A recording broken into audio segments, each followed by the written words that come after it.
जो कुछ लोग हम पढ़ाते हैं इलेक्ट्रिकल पावर, ठीक है, समझ में आई नहीं, दोबारा पढ़ा रहे हैं। इलेक्ट्रिकल पावर देख लो करो।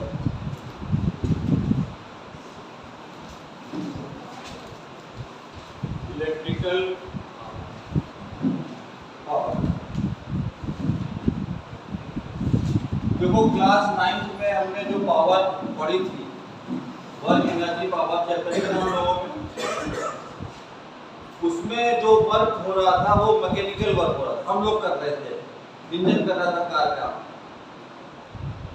यहाँ पे जो वर्क हो रहा है वो कौन सी एनर्जी कर रही है? इलेक्ट्रिकल एनर्जी कर रही है।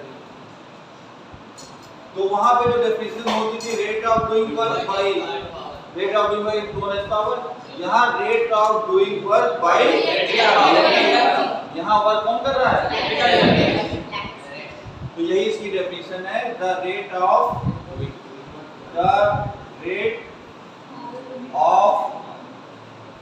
Doing work by electrical energy, by electrical energy is known as electrical power. Electrical power. अब फॉर्मूला देखो बेस वहीं से 9th क्लास से, power equal to work upon time हमने 9th क्लास से पढ़ाया था। Power equal to work upon time. बस ये वर्क वहां पे मैकेनिकल वर्क था, वर्क वहां पे मैकेनिकल था, यहाँ पे इलेक्ट्रिकल वर्क है। तो इलेक्ट्रिकल वर्क निकालने के लिए तुम लोगों को हमने बता रखा था एक formula V equal to W by Q, potential का, potential equal to work upon charge. तो वर्क को हम इलेक्ट्रिकल में कन्वर्ट कर रहे हैं, यहाँ से कर लो। यहाँ से अगर हम क्रॉस मल्टीप्लाई करें तो W equal to V into Q आएगा, V इक्वल टू, तो W equal to V into Q आएगा। तो उसको यहाँ W की जगह पे हम इलेक्ट्रिकल वर्क की जगह क्या लिखेंगे? V into Q। तो पावर इक्वल टू बन जाएगा फॉर्मूला हमारा V into Q upon T। इस चैप्टर की स्टार्टिंग में सबसे पहला फॉर्मूला जो हमने पढ़ाया I equal to Q by current का, I equal to Q by T। तो यहाँ देखो Q बाई T, ये Q बाई T है, Q बाई T को हटा के क्या हम I लिख सकते हैं? Yes sir, I।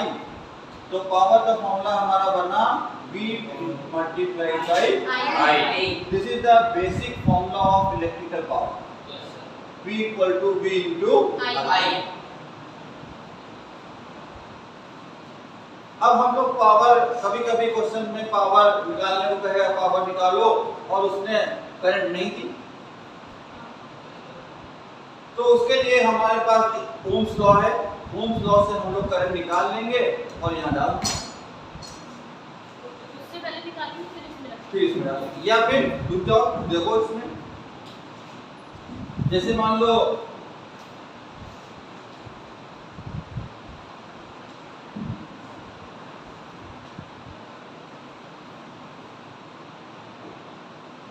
जैसे पावर इक्वल टू हमने तुमको बताया V मल्टीप्लाइड बाई I। अब मान लो क्वेश्चन में I नहीं थी, तो ओम्स लॉ हमें पता है, ओम्स लॉ होता है V इक्वल टू IR। यहाँ से I निकालो तो V बाई R फॉर्मूला बना। अब क्या यहाँ पे I हटा के हम V बाई R लिख सकते हैं? Yes sir. तो पावर इक्वल टू हो जाएगा V multiplied by V by R। तो V इंटू V क्या हम V स्क्वायर लिख सकते हैं इसको? Yes sir. V square divide by R, एक नया फॉर्मूला मिल गया पावर का, V equal to V square by R। Note करो, यहाँ से यहाँ तक नोट कराया था मैंने, करो ये निकाल नोट करो इसको, ये P equal to V square by R। अगर मान लो करंट नहीं दिए तो वो रेजिस्टेंस बताएगा आपको, तो हम P equal to V square by R से पावर निकाल लेंगे।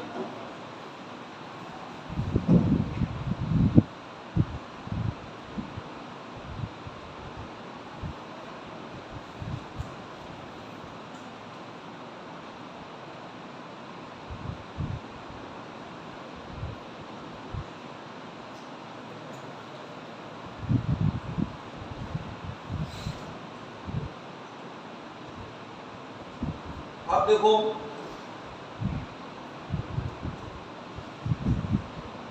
अभी हमने तुमको बताया P इक्वल टू VI, ये this is the basic formula of power. Current नहीं थी तो मैंने करंट को रिप्लेस कर दिया ओम्स लॉ से। मान लो वोल्टेज नहीं थी तो V इक्वल टू IR हमें पता है, तो V को रिप्लेस कर दो, V की जगह पे क्या लिख लो IR, तो P इक्वल टू क्या बन जाएगा IR इंटू I, तो I multiplied by I square, तो P equal to I square R। देखो ये तीसरा फॉर्मूला मिला, रटने की जरूरत नहीं है, ओम्स लॉ को यूज करो इसमें। और अगर मान लो तुम ओम्स लॉ अलग यूज कर रहे हो, जैसे तुमको उसने यहाँ पे वोल्टेज नहीं दिया था, रेजिस्टेंस दिए, करंट दिए, तो तुम पहले V निकाल लो ओम्स लॉ से, फिर पावर इक्वल टू VI में डाल दो, एक ही बात। ऐसे कर लो तब भी एक ही बात, ठीक है। लेकिन उसमें टाइम वेस्ट होगा, इसमें तुरंत तुम्हारे दिमाग में कॉन्सेप्ट है। तीन फॉर्मूले सर ने बताए पावर के, P इक्वल टू VI, दूसरा P equal to V square by R, और तीसरा P equal to I square. यही तीन फॉर्मूले होते हैं power.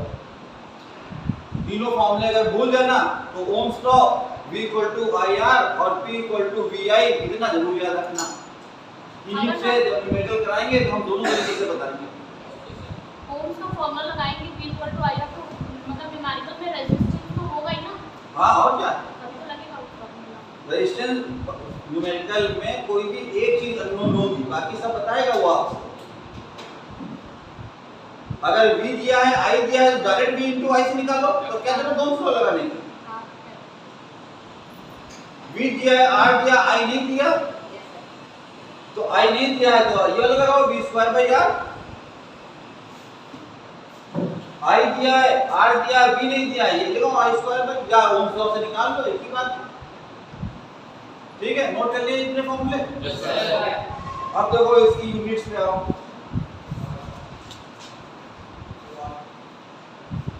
SI unit of power, तो ये यूनिट सेम है दोनों जगह पे। यहाँ पे भी इसकी यूनिट वॉट है, साइंटिस्ट का नाम है वॉट, ठीक है। और थोड़ा लार्जर यूनिट चले जाओ, kilowatt, 1 kilo watt equal to होता है 1000 वॉट, 1000। ठीक है, 9th क्लास में एक हमने कॉमर्शियल यूनिट बताई थी, वो common unit horse power. Yes sir. 1 horse power equal to 746 1 horse power equal to 746 watt. ये ऐसा यूनिट होती है। कभी कभी जैसे पावर का फॉर्मूला VI हमने बताया, V क्या है, वोल्टेज पोटेंशियल, पोटेंशियल यूनिट क्या होती है वोल्ट, I क्या है करंट, करंट की यूनिट एम्पियर। तो उसने न्यूमेरिकल में CBSE में घुमा के कहेगा वोल्ट एम्पियर, कहेगा किसी न्यूमेरिकल कहेगा 10 वोल्ट एम्पियर, समझ जाना पावर दी है। घुमा के कहेगा वॉट नहीं बताएगा, वोल्ट एम्पियर लिख दिया, तो वोल्ट समझ जाना, वोल्ट का मतलब V है, एम्पियर का मतलब I है, और V इंटू I क्या होता है पावर, इसका मतलब क्या बन गया वॉट, वॉट बन गया। समझ में आया? अब हम लोग इस चैप्टर का जो लास्ट टॉपिक है इलेक्ट्रिकल फ्यूज लिख लो, जो इलेक्ट्रिकल फ्यूज नोट करो electric fuse.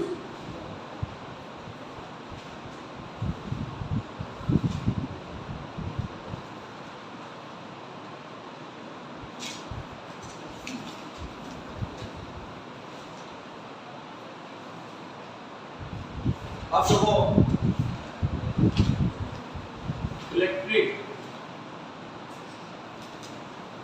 Electric fuse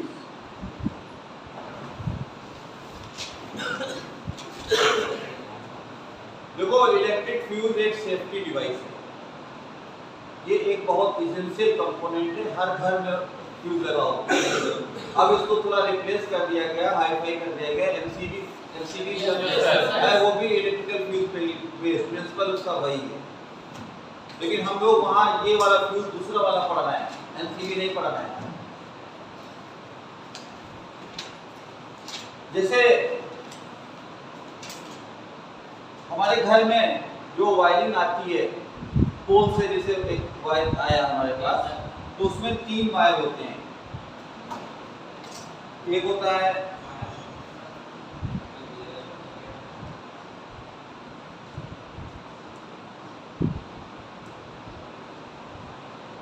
red, ये होता है लाइव वायर कहते हैं इसको, लाइव वायर कहते हैं, एल मतलब लाइव वायर, पॉजिटिव, उसमें इससे कौन सी करंट आ रही है, पॉजिटिव। दूसरा जो होता है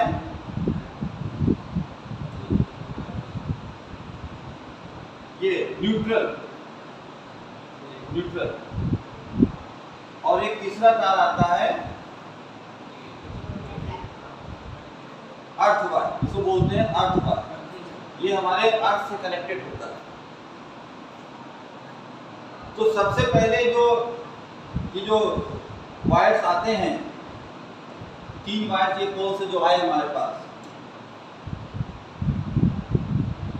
सबसे पहले हमारे घर में एक इलेक्ट्रॉनिक मीटर लगा होता है, इलेक्ट्रॉनिक मीटर,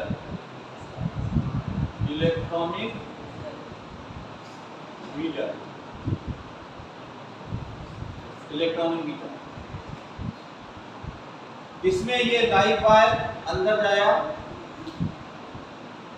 न्यूट्रल अंदर गया, अर्थ को मीटर से नहीं बाहर चले जाते हैं, अर्थ को बाहर से लाया, अर्थ का मीटर से कोई कनेक्शन नहीं, it is only for the extra safety. कैसे अर्थिंग सेफ्टी देती है वो हम आगे बताएंगे। ये यहाँ पे गए, मीटर में दोनों तार गए, कौन से गए, लाइव वायर गया, न्यूट्रल गया। फिर ये मीटर से बाहर आएंगे, ये लाइव वायर बाहर आया, ये न्यूट्रल बाहर आया, ठीक है, ये लाइव वायर बाहर आया, ये न्यूट्रल बाहर आया, this is the live wire, neutral wire and this is the earth wire. फिर हमारे घर में एक मेन स्विच लगा, यहाँ पे एक बॉक्स लगा होता है, इसको बोलते हैं मेन स्विच, मेन स्विच।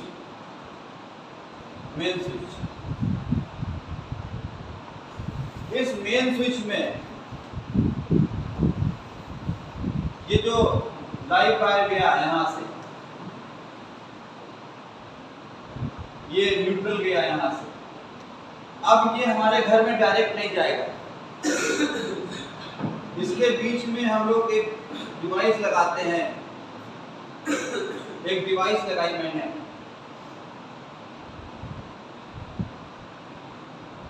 दोनों वायर में लगा दो तो ज्यादा अच्छा है, लेकिन लाइव में जरूरी होता है। सीरीज में लगाए जाते हैं फ्यूज, हमेशा तार दोनों तार में मत लगा देना, लाइव और न्यूट्रल जहां आपस में टच किए वहां शॉर्ट सर्किटिंग हो जाएगी, प्लस माइनस टच नहीं करना चाहिए।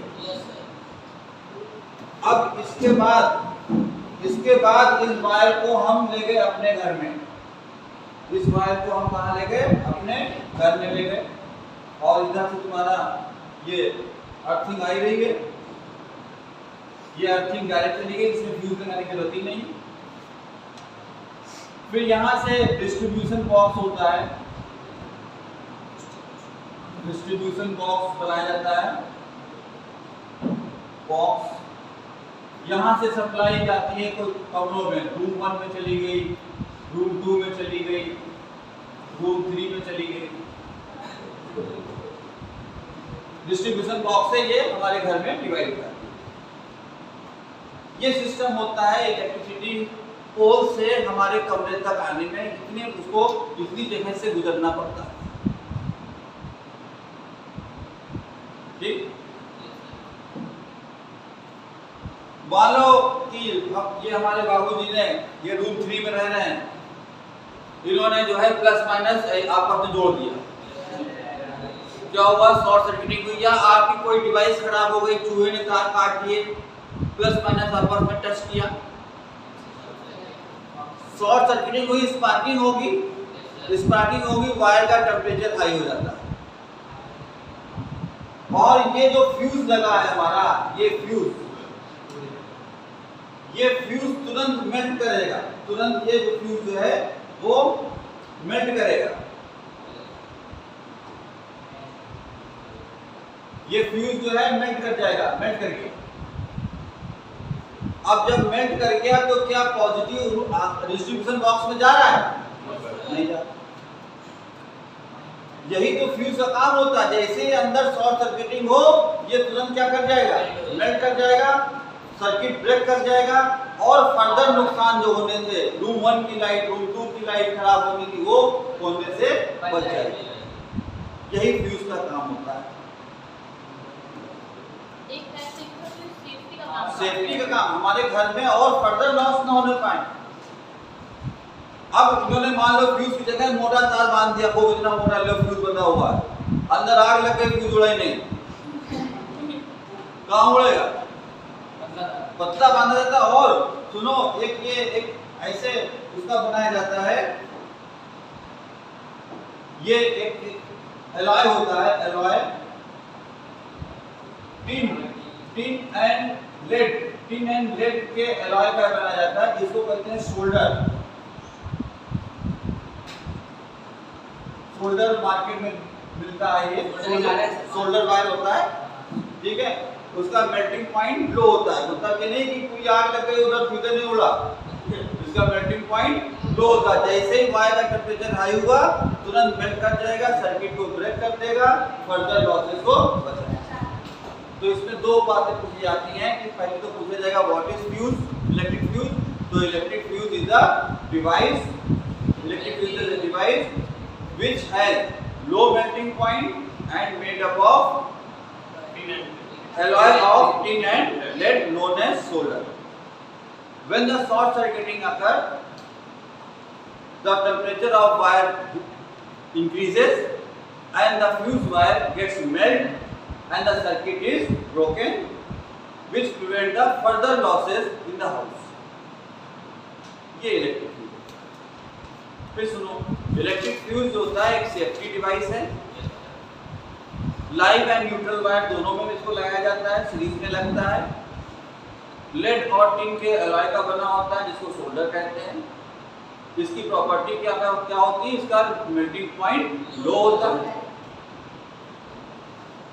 अगर शॉर्ट सर्किटिंग हुई हमारे घर में, वायर का टेम्परेचर हाई होता है, क्योंकि इसका मेल्टिंग पॉइंट लो है, ये मेल्ट कर जाता है, सर्किट ब्रेक हो जाएगा, और हमारे घर में जो फर्दर लॉस होने वाले थे इलेक्ट्रिकल, उनको ये प्रिवेंट करेगा।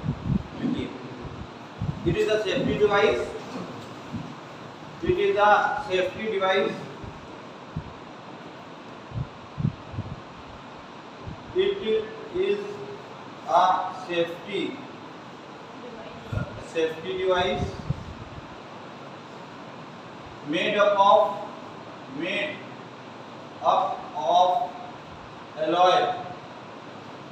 alloy of tin and lead,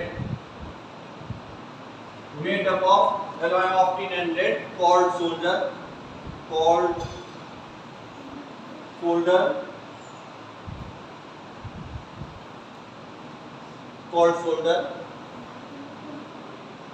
which has low melting point, which has low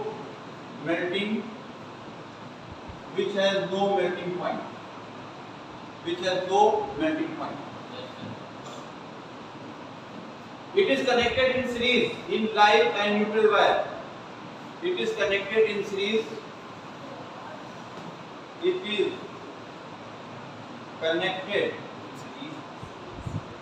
connected in series in live wire में तो जरूरी है, एक बार अगर न्यूट्रल में नहीं लगा रहे हो तब भी चल जाएगा, लाइव पे जरूर होना चाहिए।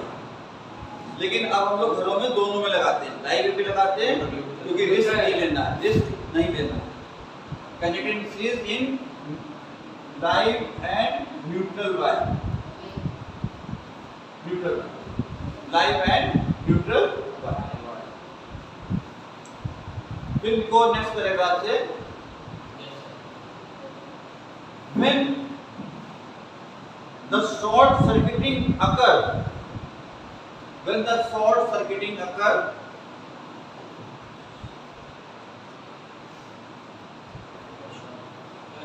when the short circuiting occur,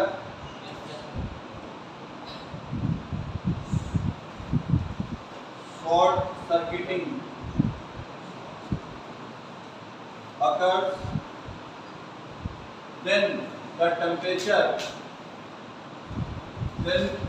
temperature of fuse wire increases, then the temperature of fuse wire increases, then the temperature of fuse wire increases and it gets melt, and it gets melted, which break the circuit, which क्या करेगा, circuit को break करेगा, which break the circuit,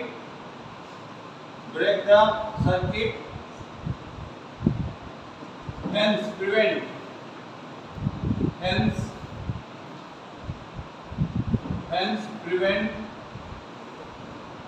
further losses, hence prevent further losses,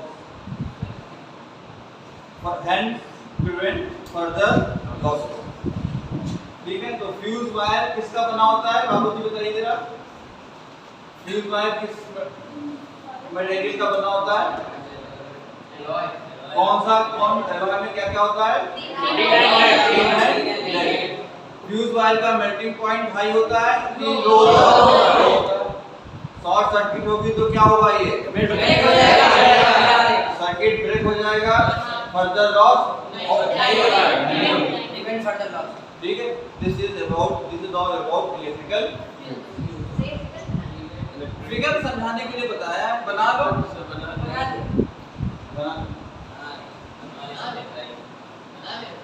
बना लो।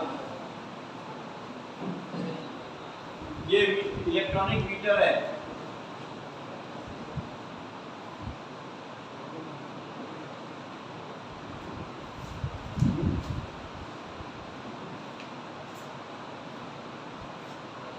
अब जल्दी करो, last chapter खत्म करते हैं, आ जाना। एक लास्ट टॉपिक बचा है, commercial unit of electrical energy. बीज वाला क्या है, कहां बीज, ये कौन सा, ये मेन स्विच, जहां मेन स्विच लगते हैं, बड़े बड़े फ्यूज लगते हैं वो वहां, उसके बाद डिस्ट्रीब्यूशन बॉक्स है हर कमरे में। अब तो यहाँ पे भी लगते हैं फ्यूज, यहाँ जहाँ डिस्ट्रीब्यूशन बॉक्स होता है यहाँ पर एमसीबीज लगती हैं। जैसे मान लो रूम 1 में खराबी आई तो रूम 1 की एमसीबी डाउन हो गई, रूम 2 रूम 3 चल रहा है, ठीक है। अब बड़ा हाईफाई जमाना हो गया, थोड़ा सा मॉडर्न जमाना, कि पहले यही चलता था सिस्टम, पहले एक ही फ्यूज लगता था नीचे, ऊपर खराबी हुई नीचे पूरा फ्यूज, अब तो हर रूम में लगते हैं।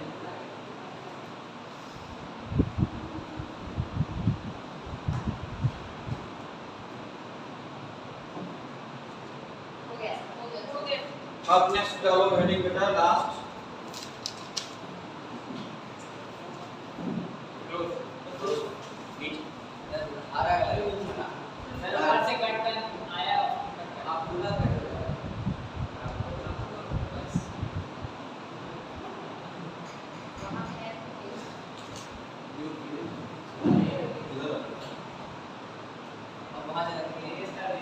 उधर की आदत पड़ी है ना। Commercial unit of electrical energy, commercial unit of electrical energy, हालांकि ये 9th में पढ़ा चुके हैं हम। Kilowatt hour, commercial unit of electrical energy क्या होती है, किलोवाट आर, शॉर्ट में लिखते हैं कैपिटल के, कैपिटल डब्ल्यू, स्मॉल एस। और हमने ये भी बताया था 1 किलोवाट आवर इक्वल टू होता है 3.6 into 10⁻6 जूल। जूल होता है। हमने इलेक्ट्रिकल एनर्जी कंज्यूम का फॉर्मूला भी बताया था। इलेक्ट्रिकल एनर्जी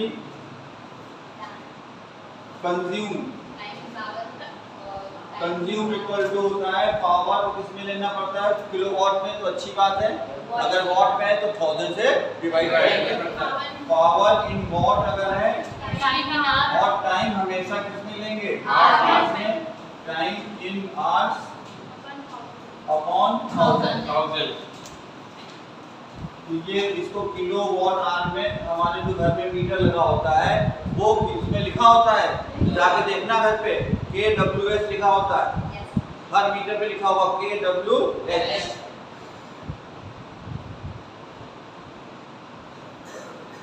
इसको शॉर्ट में यूनिट भी बोलते हैं कि इतने यूनिट लाइट खर्च हुई, 5 मिनट खर्च हुई, 10 मिनट खर्च हुई, है वो क्या किलोवाट। अब जैसे 1 किलोवाट आवर की डेफिनेशन पूछ ले तुमसे, 1 kilowatt hour,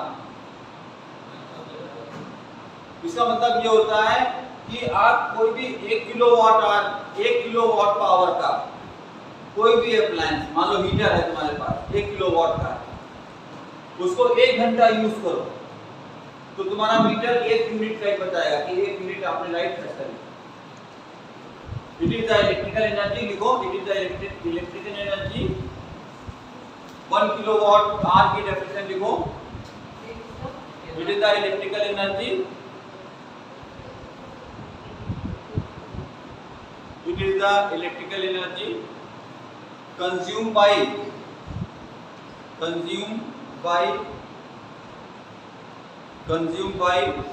electrical appliance of power 1 kilowatt, electrical appliance of power 1 kilowatt, 1 kilowatt, electrical appliance of power 1 kilowatt in 1 hour, in 1 hour। दो किलोवाट आ जाएगी, 2 यूनिट हो जाएगी। अब जैसे हम लोगों में बहुत डेफिनेशन पूछ जाती हैं, जैसे जितनी यूनिट पढ़ाई हमने तुमको, एम्पियर पढ़ाया, वोल्ट पढ़ाया, तो कहेगा 1 एम्पियर बताओ क्या होता है, 1 वोल्ट बताओ क्या होता है। जैसे हमने 1 किलोवाट आवर बताया, अगर आपसे पूछता है 1 एम्पियर तो डालो हेडिंग 1 एम्पियर।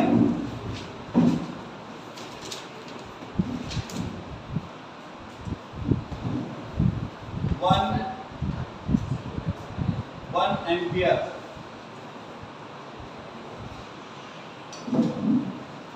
तो करंट का फॉर्मूला हमने क्या पढ़ाया था, I = Q/D।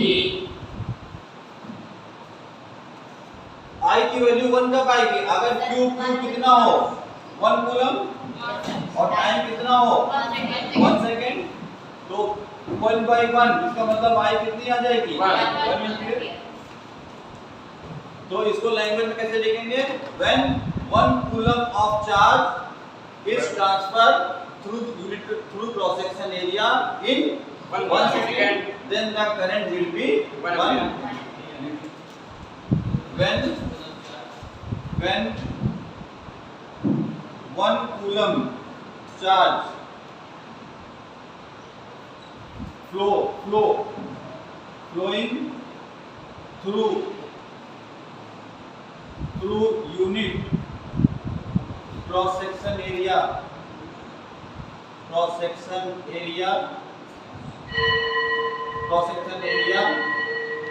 in 1 second, then the current will be 1 ampere। current will be 1 ampere। 1 kilowatt hour हो गया, 1 एम्पियर हो गया। अब जैसे 1 वोल्ट पूछ ले कि 1 वोल्ट क्या होता है, वोल्ट मतलब पोटेंशियल, जिसका फॉर्मूला क्या पढ़ा था हमने, V equal to W by Q। अगर W 1 जूल हो और चार्ज 1 कूलम हो तो वोल्ट कितना होगा? 1 वोल्ट। अपने आप लिख लोगे? When 1 joule of work is done in bringing 1 coulomb of